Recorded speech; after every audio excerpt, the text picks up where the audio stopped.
कामचोर देवरानी। एक बार की बात है, सुषमा अपने पूरे परिवार के साथ खुशी खुशी मोहन नगर में रहती थी।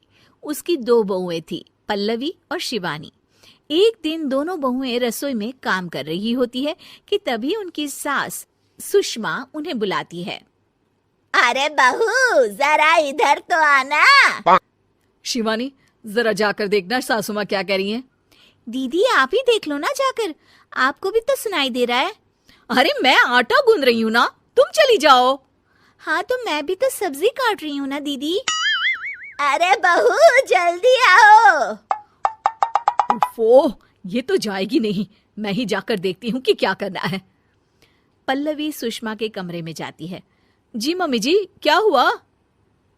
शाम को घर पर कुछ मेहमान आने वाले हैं, तो तुम अच्छा सा खाना बना लेना बहू।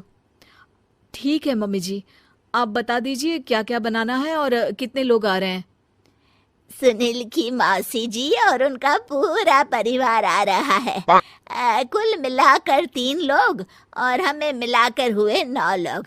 तो अभी से ही तैयारी करना शुरू कर दो। और हाँ, घर की सफाई भी कर देना, हाँ अच्छे से।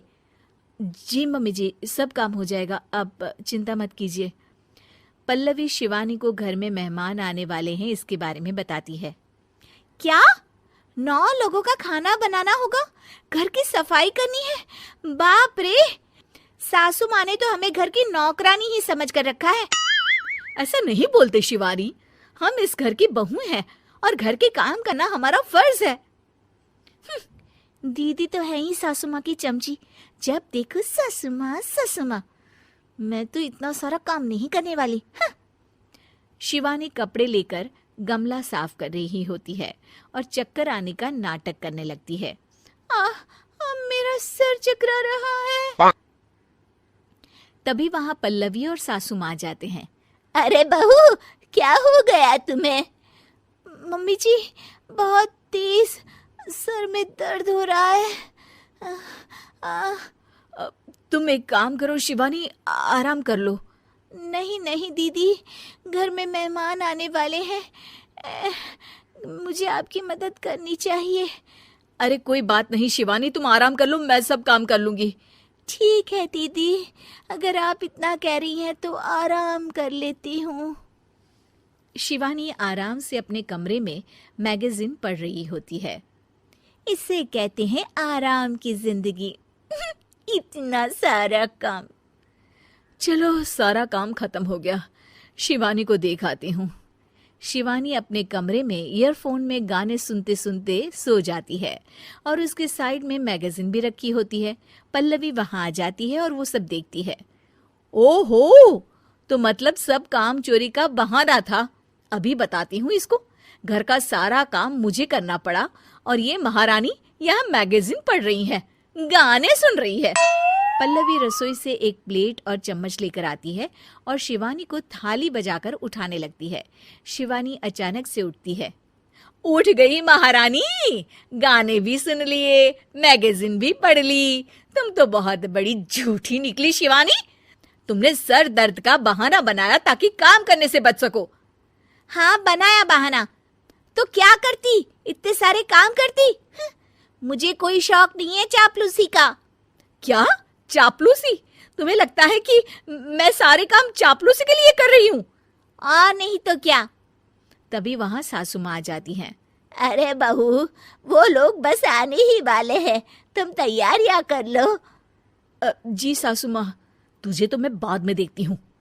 सब खाना खाने बैठते हैं और खाना शुरू करते हैं। तभी सुनील की मौसी बोलती है। वाह भाई वाह, खाना तो बहुत ही अच्छा बना है सुषमा जी, एक एक चीज में क्या स्वाद है। ये सुनकर शिवानी मुंह बना लेती है। उसे अपनी जेठानी की इतनी तारीफ रास नहीं आती। आपकी बहुएं तो बहुत ही अच्छा खाना बनाती हैं। हाँ, बनाती तो दोनों ही अच्छा है, पर आज ना ये सारा खाना बड़ी बहू ने बनाया है। छोटी बहू की तबीयत ठीक नहीं थी, सो इसलिए। मानना पड़ेगा सुषमा जी, आपकी बड़ी बहू तो बहुत ही गुणवान है। पल्लवी की तारीफ सुनकर शिवानी को जलन होती है। पल्लवी ये सुनकर खुश हो जाती है और शिवानी की तरफ देखकर उसे चिढ़ाती है। कुछ देर बाद मेहमानों के जाने का वक्त हो जाता है। मौसी जी सबके लिए उपहार लाई होती है। वो सबको शगुन के पैसे देती हैं और अंत में पल्लवी के पास आती है। तुम्हारे लिए शगुन का लिफाफा तो है ही, पर बहू तुम्हें एक और उपहार भी मिलेगा इतना अच्छा खाना बनाने के लिए। मौसी अपने सोने के कंगन निकालकर पल्लवी को पहना देती है। ये लो, ये मेरे मनपसंद कंगन है, अब से ये तुम्हारे हुए। धन्यवाद मौसी जी।